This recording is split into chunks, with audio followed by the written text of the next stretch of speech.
프로이드가 자기가 정신분석이라는 새로운 치료 기법을 만들었는데, 이분이 다른 그 당시에 있었던 여러 가지 치료 기법을 무시한 것은 아니에요. 필요하다면 다른 치료 기법을 다 수용할 수 있겠다는 열린 입장인데, 그렇지만 이분이 봤던 것은 병리 현상을 근원적으로 이해하고 병리적인 요소들 상호 간의 관계를 이해해서 근원적인 치료를 할 수 있는 것은 정신분석이라고 봤어요. 그래서 어떤 분들은 증상치료 정도를 목적으로 하는 분이라고 한다면 꼭 정신분석이 아니어도 되겠죠. 그래서 다른 치료 방법을 무시하자는 게 아니고 어떤 면에서 가장 근원적인 치료를 통해서 병의 원인 제거를 할 수 있어야 된다고 본 거죠. 그래서 어쩌면 프로이드가 봤던 어떤 통찰이라는 개념, 인사이트가 확실하게 내담자가 통찰을 가져간다면 이 통찰은 어쩌면 지적인 통찰뿐만 아니라 정서적인 통찰까지 포함되어 그런 효과가 있다고 일반적으로 이제 이해가 돼요. 이 통찰은 트랜스포메이션을 할 수 있는 통찰이어야 된다고 봐요. 그러니까 트랜스포메이션이라는 건 우리의 인격 체계에 변모가 일어나야 된다는 얘기죠. 그래, 우리의 인격의 변화, 그러니까 우리가 3살 버릇 80 간다고 해서 항상 처음 가진 버릇은 고쳐지지 않고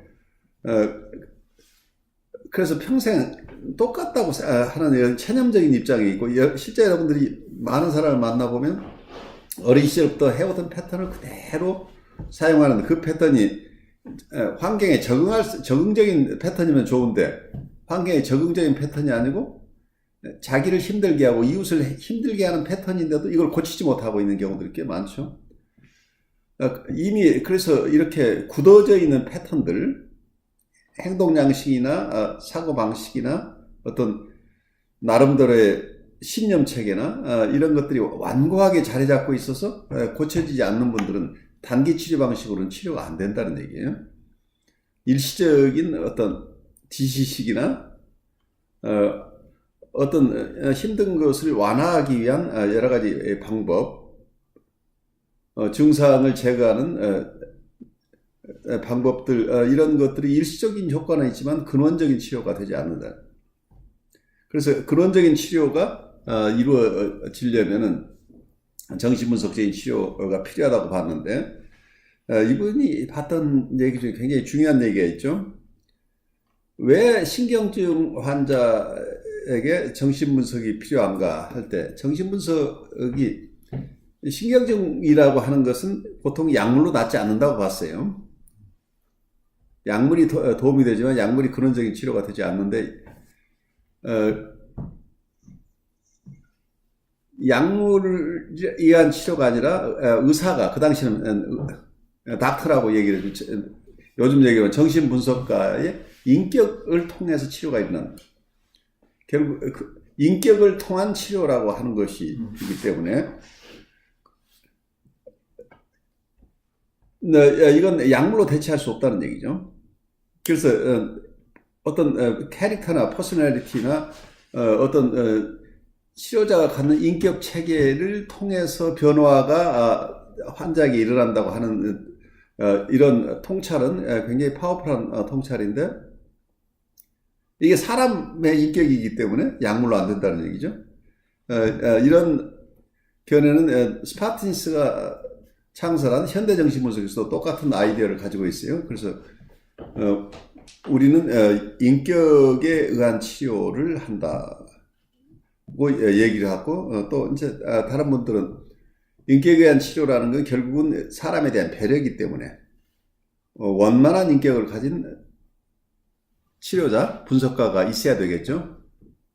그래서 단순한 기술자가 아니라는, 그러니까 일반 의사하고 다른 점은 의사는 테크니컬한 치료 기법을 그대로 잘 따라가면 환자가 낫죠. 우리가 보통 메디컬 닥터의 경우에는 바르게 진단이 되고 그 진단에 따라서 약물을 투여하거나 수술을 하면 사람 낫게 돼 있어. 근데 그때 닥터가 성격이 아주 따뜻하거나 차갑거나 분노가 많거나 이것 때문에 치료가 안 되는 거 아니라는 얘기예요.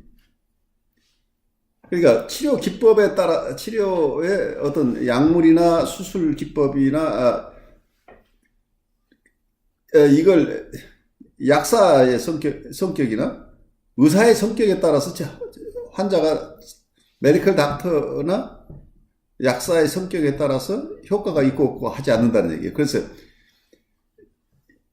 그렇지만 정신분석에서 신경증을 치료한다고 우리가 할 때는 여기는 약물에 의한 치료가 아니고 인격에 의한 치료이기 때문에 충분하게 그 환자를 품어낼 수 있는 인격을 갖춘 그런 분이 아니면은 환자를 잘 볼 수 없다는 거죠.